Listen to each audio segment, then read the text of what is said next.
एक बम, सिर्फ एक, और दुश्मन का पूरा रनवे तबाह, उसका बंकर राख, उसका गोदाम धुआं धुआं। जी हाँ भैया, ये कोई फिल्मी सीन नहीं बता रहे हैं हम, ये भारत का वो हथियार है जिसे अभी बनाया जा रहा है। 1000 किलो के बम, ऐसे 600 बम तैयार हो रहे, मेड इन इंडिया, और दुश्मन को पता भी नहीं चलेगा कब आया, कहां से आया और धुआं उड़ा गया। नमस्कार, मैं उदित तिवारी, और सब ठीक है। आज हम आपसे बात करेंगे उस फैसले की जो भारत ने लिया है ईरान की जंग से सीखकर, ऑपरेशन सिंदूर से सबक लेकर, क्योंकि भारतीय वायुसेना अब वो ताकत बनाने जा रही है जो अमेरिका के पास है, और अब वो ताकत बनेगी भारत में। और 1000 किलो वाले बम आखिर क्या हैं वो भी हम आपको बताएंगे, जो किसी भी देश के साथ जंग में गेम चेंजर साबित हो सकते हैं। तो भैया सबसे पहले समझो यह फैसला क्यों लिया गया ऐसे बम तैयार करने का। ईरान और अमेरिका की जंग देखो, F-15 गिरा, पायलट फंसा, रेस्क्यू में 36 घंटे लगे। क्यों? क्योंकि जब कोई जंग होती है तो हर हथियार मायने रखता है, हर बम मायने रखता है, हर मिनट मायने रखता है। और ऑपरेशन सिंदूर याद है आपको, जब भारत ने पाकिस्तान के अंदर जाकर आतंकी ठिकानों पर मार की, लेकिन उस वक्त एक सवाल उठा कि क्या हमारे पास वो बम है जो दुश्मनों के बंकर को एक झटके में मार सकें।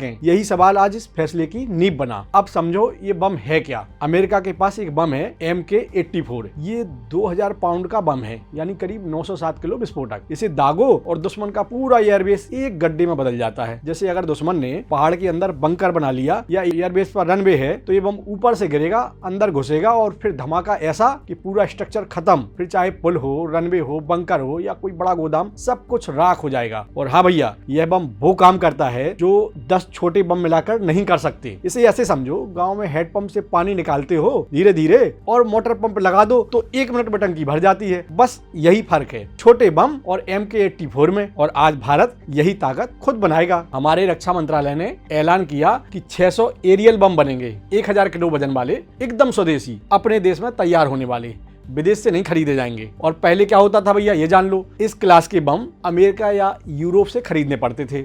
वो लोग जब चाहे दें, जब चाहे रोक दें, हम कुछ नहीं बोल सकते थे। याद है 1971 की जंग में अमेरिका ने हमारे खिलाफ जहाज भेजे थे। याद है करगिल में GPS डेटा रोकने की धमकी दी थी। ये जान लेना बहुत जरूरी है भैया। जो देश हथियारों के लिए दूसरों पर निर्भर हो, वो देश जंग के वक्त अकेले पड़ जाते हैं।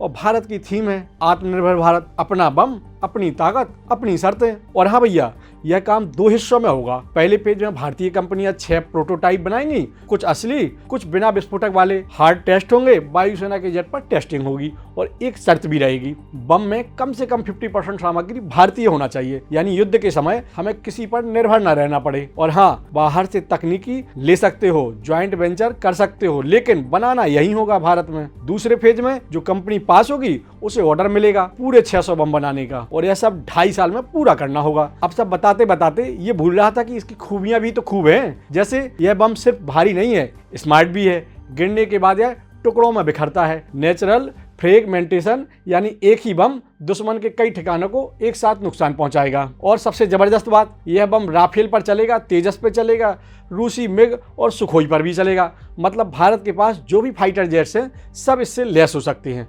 मतलब एक बम सबके लिए, जैसे एक चाबी सब तालों के लिए। तो भैया, ईरान की जंग ने दुनिया को दिखाया जंग में हथियार ही बोलते हैं, और ऑपरेशन सिंदूर ने भारत को सिखाया तैयारी पहले से होना चाहिए। और आज भारत ने तय किया कि हमारे बम, हमारे जेट, हमारी ताकत, सब मेड इन इंडिया। दुश्मन के लिए एक ही संदेश, मत छेड़ो, पटक कर मारो।